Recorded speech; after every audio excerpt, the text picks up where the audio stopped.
Hello everyone, welcome back to the solutions for the CAT 2024 paper slot 3 fund section. Okay ये वाला question आपको basic ratio proportion के ऊपर solve करना है। यहाँ पे राजेश और विमल दो लोग हैं, दोनों के पास 20 हेक्टर और 30 हेक्टर का एग्रीकल्चरल ज़मीन है जिसमें वीट और मस्टर्ड उगाया जाता है। ठीक है, तो यहाँ पे दिया हुआ है विमल 5:3 रेशियो में मस्टर्ड और वीट में क्लासिफाई करता है अपने लैंड को, और टोटल राजेश और विमल दोनों को मिला के 11:9 रेशियो में वीट और मस्टर्ड बनता है। तो हमको निकालना है राजेश कितना मस्टर्ड और वीट बनाता है किस रेशियो में। ऑलराइट, सो अगेन ये वाला सम में आपको कैलकुलेशंस में कोई डिफिकल्टी नहीं होना चाहिए, बस आप ये इंश्योर करें कि फ्रैक्शंस ना आए। ऑलराइट, बिकॉज देखिए 20 और 30 हेक्टर्स ऑफ लैंड दिया हुआ है और विमल का रेशियो दिया हुआ है 5:3। तो आपको 30 को 5:3 मतलब 8 के रेशियो में बांटना है। राइट, 8 पार्ट्स में से 5 होगा वीट और 3 होगा मस्टर्ड। तो 5/8 × 30 आप करेंगे तो ये फ्रैक्शन में आएगा। अगर आप इसको हैंडल कर सकते हैं तो ज़रूर करें, और अगर आप इसको ना हैंडल कर सकते हैं तो आप इसको ऐसे नंबर में ट्रांसफ़र करें जो 8 से डिविजिबल होगा। ऑलराइट, तो आगे देखते हैं। पहले तो हमको देखना होगा कि दोनों के पास क्या क्या है। तो राजेश और विमल, तो इसके पास है 20 हेक्टर्स, और इसको हमको डिवाइड करना है वीट और मस्टर्ड में। विमल के पास है 30 हेक्टर्स, इसको हमको डिवाइड करना है वीट और मस्टर्ड में। और फिर आता है टोटल। टोटल इन दोनों के पास बना 50 हेक्टर्स, जिसको हमको डिवाइड करना है अगेन वीट और मस्टर्ड में। तो ये वाले तीन क्लासिफिकेशन हमको करने हैं, इसमें से दो दिया हुआ है, विमल और टोटल दिया हुआ है। राइट, बट ये डिवाइड नहीं हो रहा है। तो विमल का 30 को अगर हम 5:3 में बटना चाहे तो इसको हम एक फैक्टर से एडजस्ट कर सकते हैं। राइट, हम रेशियो का ही सम कर रहे हैं। राइट, तो हर एक एलिमेंट को अगर हमने सेम नंबर से मल्टीप्लाई कर दिया तो कोई फर्क नहीं पड़ेगा, रेशियो ही तो है, डिवाइड करेंगे तो सेम चीज़ वापस आ जाएगा। ऑलराइट, सो 30 का नियरेस्ट नंबर क्या है जो 8 से डिविजिबल है। 30 और 8 का एलसीएम निकालना होगा। 30 और 8 का एलसीएम निकालने के लिए आप पहले 2 से डिवाइड करेंगे तो आपके पास आ जाएगा 2, 15 और 4, और तो आगे नहीं जा रहा है तो इसी से मल्टीप्लाई करेगा। 2, 15 और 4 इनको मल्टीप्लाई करेंगे तो 2 × 15, 30 और 4 180, सॉरी 120। तो 30 को 120 में ले जाने के लिए इंटू 4 करना होगा। राइट, तो सब में ही इंटू 4 कर दें तो ये बन गया 80 हेक्टर्स, ये बन गया 120 हेक्टर्स, और ये बन गया 200 हेक्टर्स। ये लॉजिक होपफुली आपको समझ में आ गया, बट फिर भी क्रॉस चेक करने के लिए आप देख लें राजेश और विमल का टोटल ऐड करके टोटल ही आ रहा है। राइट, 80 और 120 200 आ रहा है। इसका मतलब अगर हमने दोनों ही डिविजन्स को सेम नंबर से मल्टीप्लाई कर दिया तो रेशियो के सम में कोई फर्क नहीं पड़ने वाला है। रेशियो के सम में फर्क नहीं पड़ेगा, परसेंटेजेस के सम में फर्क नहीं पड़ेगा, डिस्काउंट्स और प्रॉफिट लॉस में फर्क पड़ सकता है बिकॉज वहाँ पे सब्ट्रैक्शन होता है। ठीक है, तो थोड़ा सा ध्यान रखिएगा वहाँ पे। प्योर रेशियो के सम्स में परसेंटेज भी तो एप्लीकेशन ऑफ रेशियोज ही है, वहाँ पे कोई फर्क नहीं पड़ेगा। ऑलराइट, सिर्फ प्रॉफिट और लॉस में भी कोई फर्क नहीं पड़ने वाला है बिकॉज वहाँ पे भी रेशियो करके ही हम लोग इधर उधर करते हैं। डिस्काउंट्स में कभी कभी फर्क पड़ सकता है बिकॉज वैल्यूज थोड़े से अलग हो जाते हैं।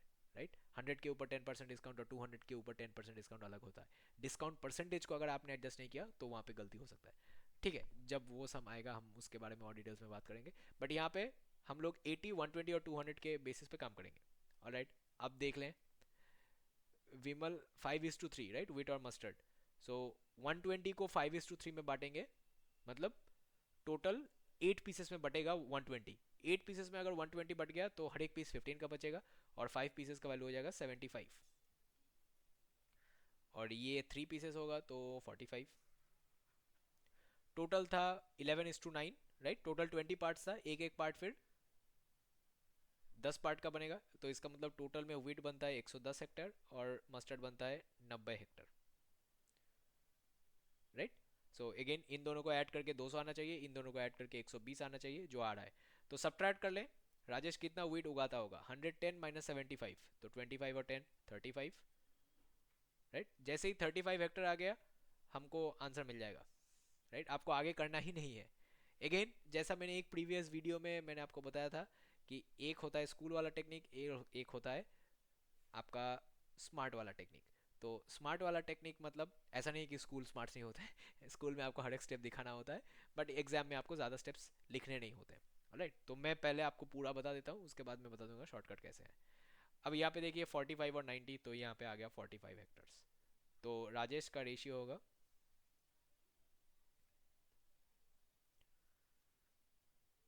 राजेश कल्टीवेशन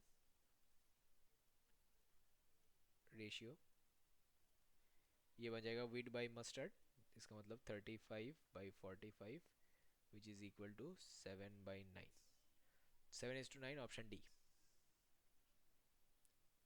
अच्छा, अब मैंने राजेश का वीट का वैल्यू 35 निकालने के बाद ही क्यों डिक्लेयर कर दिया कि आंसर यहीं पे आ गया? बिकॉज देखिए 35 दो ही चीज से बनता है, 5 और 7। राइट, तो या तो W बाई एम करेंगे 7 कैंसिल होगा, या तो 5 कैंसिल होगा। राइट, 35 ही कैंसिल नहीं हो सकता, इजंट इट? तो आप देखिए कौन से ऑप्शन में ऊपर में 7 है या फिर 5 है। 5 तो है भी नहीं किसी में, 7 सिर्फ ऑप्शन डी में, ऑप्शन डी। ABC निकल गया, चेक ही नहीं करना है। राइट, सी हो सकता था अगर 35 कैंसिल हो जाता, बट आप क्लियरली देख सकते हैं कि वो तो पॉसिबल ही नहीं है, बिकॉज ये सारे सिमेट्रिकल नहीं है। राइट, 5:3, 11:9, ये अगर सिमेट्रिकल होता, ये 5:3 होता, वो 10:6 होता, तब ऑप्शन सी बन जाता। राइट, सो सिमेट्री नहीं होगा, ये मतलब इसका मतलब 1:1 नहीं होने वाला है। और बाकी तो 7, जहाँ पे 7 और 5 नहीं है, इसका मतलब बाकी ऑप्शन होंगे ही नहीं, तो ABC ऑप्शन कट गया। ठीक है, स्कूल में आप ये लॉजिक इसलिए नहीं दे सकते हैं बिकॉज आपको टीचर के साथ आर्गू करना पड़ेगा, और स्कूल का जो पेपर है वो टीचर जब चेक करेगा आप वहाँ पे सामने बैठे नहीं होंगे। बट ऐसे क्वेश्चंस में आपका प्रोसेस, आपका रफ वर्क कुछ चेक नहीं होता है, आपका बस MCQ सोल्यूशन चेक होता है। तो आप कैसे उस सोल्यूशन पे पहुंचे, नो बडी केयर्स, आप सोल्यूशन पे पहुंचे इतना ही काफ़ी है।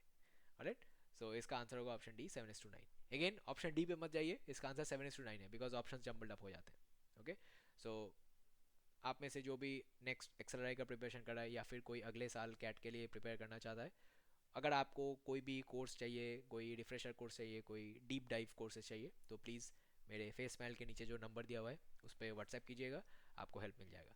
ऑलराइट, आपको इस कोर्स, इस साल के कोर्स के बारे में भी कोई और जानकारी चाहिए, बिकॉज स्लॉट 1 स्लॉट 2 के भी पेपर्स आ चुके हैं, तो वहाँ पे भी अगर आपको कोई इन्फॉर्मेशन चाहिए तो ज़रूर हमको बताइएगा, we will take care of it. Alright, इस वीडियो के ऊपर अगर आपको कोई भी कमेंट्स, फीडबैक कुछ भी देना हो तो ज़रूर यूट्यूब के कमेंट सेक्शन में जाके कमेंट कीजिएगा, और ये नंबर और हमको कांटेक्ट करने के डिटेल्स वहाँ पे भी मौजूद है, so if you want you can use that also. Alright, so बड़ा ही आसान क्वेश्चन था, क्वेश्चन बड़ा था, सोल्यूशन बहुत छोटा था। और एज़ यूजुअल हर वीडियो में जो वार्निंग मैं आपको देता हूँ, मैं दोबारा दोहराना चाहता हूँ, ये जो फैलाया हुआ सोल्यूशन है ये बस मैंने आपको समझाने के लिए बताया है, ये आप एग्जाम में रफ में इतना बड़ा करके नहीं करेंगे। ठीक है, जितना कम हो सके उतना लिख के कीजिएगा, so that you can save time. Alright, ऐसे एग्जाम्स में टाइम सेव करना बहुत ज़रूरी हो जाता है। Alright, so will meet again in question 6। Thank you, take care.